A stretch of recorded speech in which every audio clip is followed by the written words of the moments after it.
আসসালামু আলাইকুম রহমতুল্লাহি ওবরাকাতুহু নাহমাদুহু ওয়া নুসাল্লি আলা রাসূলিহিল কারীম আম্মা বা'দ।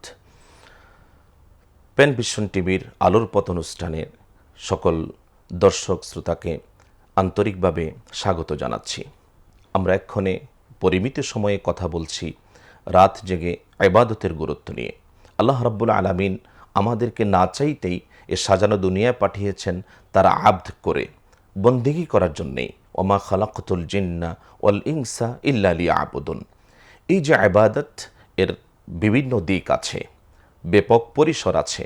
সে ইবাদতের মধ্যে একটি সবিশেষ গুরুত্বপূর্ণ ইবাদত হচ্ছে রাত জেগে নফল ইবাদতের মাধ্যমে আল্লাহ রাব্বুল আলামিনের সন্তুষ্টি অর্জন করা।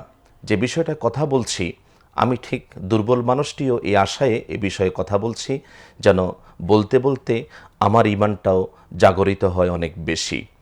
যে ইবাদত, রাত জেগে আল্লাহ তাআলার সাথে কথা বলার ইবাদত, এটি আমাদের জন্যে জান্নাত প্রাপ্তির মাধ্যম।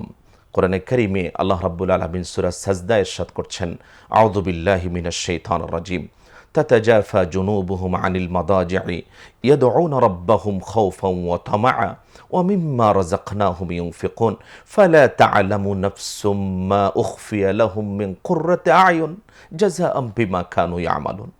আল্লাহ তাআলা বলছেন যে যারা তাদের পার্শ্বদেশকে বিছানা থেকে আলাদা করে তাদের রবকে ডাকার জন্য জেগে উঠে রাতে, ভয়ে এবং প্রবল আগ্রহ নিয়ে আল্লাহ তাআলার সাথে কথা বলে, তিলাওয়াত করে, দোয়া করে, সেই লোকগুলোর জন্য আল্লাহ রাব্বুল আলামিন যে পুরস্কারের ঘোষণা এখানে দিয়েছেন, যে আল্লাহ তাআলা তাদের জন্য যেই প্রতিদানটা রেখেছেন, কোনো নফস জানে না যে আল্লাহ তাআলা তার জন্য কি মানের, কতটা উন্নত পুরস্কার আল্লাহ রাব্বুল আলামিন প্রস্তুত করে রেখেছেন। উইদ্দাত লিল মুত্তাকিন, কোরআনে কারীম উল্লেখ করা হয়েছে। রাসূলুল্লাহ সাল্লাল্লাহু আলাইহি ওয়াসাল্লাম হাদিসেও বলেছেন, মা লা আইনুন রাআত ওয়ালা উযুনুন সামিআত ওয়ালা খাতারা আলা কলবি বাশার। দুনিয়ার চোখ দেখেনি, দুনিয়ার কান শোনেনি, কল্পনাও করতে পারে না মানুষ, এমন জান্নাতের মধ্যে আল্লাহ রাব্বুল আলামিন এমন নেয়ামত প্রস্তুত করে রেখেছেন। হাদিসে রাসূলুল্লাহ সাল্লাল্লাহু আলাইহি ওয়াসাল্লাম কথাও বলেছেন, অসল্লু ওয়ান নাস নিয়াম, একটি হাদিসের অংশ বিশেষ, যেখানে রাসূল সাল্লাল্লাহু আলাইহি ওয়াসাল্লাম বলছেন, যখন মানুষ ঘুমন্ত থাকে তখন তোমরা সালাত আদায় করো, তাদখুলুল জান্নাতা বিসালাম, তাহলে তোমরা খুবই নিরাপদে আল্লাহ রাব্বুল আলামিনের জান্নাতে প্রবেশ করতে পারবে। এর গুরুত্বের আরেকটা দিক অনেক বেশি, যে কথা দিয়ে ঠিক আমি শুরু করেছিলাম, যে আল্লাহ তাআলা আমাদেরকে বান্দা হিসেবে সম্মানিত করেছেন। রাসূলুল্লাহ সাল্লাল্লাহু আলাইহি ইসলামের রাত জেগে ইবাদত নিয়ে যখন আম্মাজান আয়েশা সিদ্দিকা রাদিয়াল্লাহু তাআলা আনহা তার সাথে আলাপচারিতায় মেতেছেন, কেন ইয়া রাসূল আপনি এত কষ্ট করছেন, আল্লাহ রাসূল আপনার কদম ফুলে যাচ্ছে। আর রাসূলুল্লাহ সাল্লাল্লাহু আলাইহি ওয়াসাল্লাম বলছেন, আয়েশা কি বলছে এটা, যে রব আমাকে এতটা সম্মানিত করলেন, মাসুম রাখলেন, গুনাহ থেকে মুক্ত রাখছেন, আমার কোনো গুনাই হচ্ছে না, অবকাশ রাখেননি গুনাহ করার, সে আল্লাহ রাব্বুল আলামিন যে আমাকে এতটা সম্মানিত করলেন, আফালা আকুনা আবদান শাকুরা, আমি কি সে আল্লাহ তাআলা শুকরগুজার বান্দা হব না? তো এই যে নফল সালাতের মাধ্যমে, তাহাজ্জুদের মাধ্যমে আল্লাহ রাসূলুল্লাহ সাল্লাল্লাহু আলাইহি ওয়াসাল্লাম আল্লাহ তাআলার কৃতজ্ঞতার প্রকাশ ঘটিয়েছেন। এটা এমন একটি ইবাদত যেটি বান্দাকে তার রবের অনেক বেশি নিকটবর্তী করে। হাদিসে রাসূলের ইরশাদ, আল্লাহ রাসূল বলছেন, আকরাব মা ইয়াকুনু রাব্বু আযজা ওয়া জাল মিনাল আবদি ফি জাওফিল লাইল, মধ্যরাতে রব তার বান্দার খুব নিকটে থাকেন। ফাইন ইসতাতা'তা আন তাকুনা মিম্মান ইয়াযকুরুল্লাহা ফি তিলকা সাআহ ফাকুন, তুমি যদি সক্ষম হও সেই দামি সময়টাতে তোমার রবের সাথে সময় কাটাতে, তাহলে তুমি সেই দামি সময়টা গ্রহণ করো।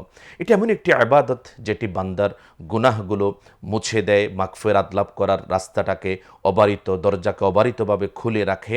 রাসূলুল্লাহ সাল্লাল্লাহু আলাইহি ওয়াসাল্লাম যেখানে বলছেন, আলাইকুম বিকিয়ামিল লাইল ফাইন্নাহু দাবুস সালিহিনা ক্বাবলাকুম, কিয়ামুল লাইলকে তোমরা অবধারিত করে নাও, কারণ এটি তোমাদের পূর্ববর্তী নেককারদের কাজ ছিল। এটির যে ফায়দাগুলো আল্লাহ রাসূল উল্লেখ করেছেন, তার একটি হচ্ছে তাকফীরুন লিসাইয়্যাত, গুনাহগুলো মুছে দিবে, আল্লাহ রাব্বুল আলামিনের মাগফিরাত পাওয়ার রাস্তাটা আমাদের জন্য উন্মুক্ত করে দিবে। আর বড় যে বিষয়টি আমাদের জন্য খুলে যায়, আল্লাহ রাসূল সাল্লাল্লাহু আলাইহি ওয়াসাল্লাম বলছেন, আল্লাহ রাব্বুল আলামিন সামায়ে দুনিয়ায়, দুনিয়ার আকাশে নেমে আসেন। ঠিক রাতের শেষ ভাগে দুনিয়ার আকাশে নেমে এসে বান্দাকে ডাকেন আর ডেকে ডেকে বলতে থাকেন, কে আছে যে আমার কাছে ক্ষমা চাইবে, আমি তাকে ক্ষমা করে দেব, আমার কাছে রিজিক চাইবে, আমি তাকে রিজিক দেব, আমার কাছে সোয়াল করবে, আমি তাকে যা চাইবে তা দেব। এই যে রবের সাথে কথা বলার এই বিশেষ মুহূর্ত রব ডেকে ডেকে বলছেন, নফল সালাতের মাধ্যমে শেষ রজনীতে রাত জেগে জেগে আমরা এই আবাদত করার মধ্য দিয়ে আল্লাহ তাআলার সাথে কথা বলার রাস্তা আমাদের জন্য অবারিত হয়, উন্মুক্ত হয়, রবের নিকটবর্তী হওয়ার রাস্তা আমাদের জন্য খুলে যায়। আল্লাহ তাআলার কাছে আমরা তৌফিক কামনা করছি। ঠিক এই যে আবাদতের মধ্য দিয়ে আল্লাহ রাব্বুল আলামিন তার রাসূলের জন্য মাকাম মাহমুদের ঘোষণা দিয়েছেন, ওমিনাল লাইলি ফাতাহাজ্জাত বিহি নাফিলাতাল লাক আসা আন ইয়াবআসাকা রাব্বুকা আসা আন ইয়াবআসাকা রাব্বুকা মাকামাম মাহমুদা। সেরকম সম্মানী আসনে জেনে রাসূলুল্লাহ সাল্লাল্লাহু আলাইহি ওয়াসাল্লামের পাশে আমরা জান্নাতে আমাদের স্থানটা তৈরি করে নিতে পারি এই ইবাদতের মধ্য দিয়ে আল্লাহ তাআলার কাছে সে তৌফিক কামনা করছি। বারাকাল্লাহু লানা ওয়া লাকুম ওয়া নাফা'না ওয়া ইয়্যাকুম। আসসালামু আলাইকুম ওয়া রাহমাতুল্লাহি ওয়া বারাকাতুহু।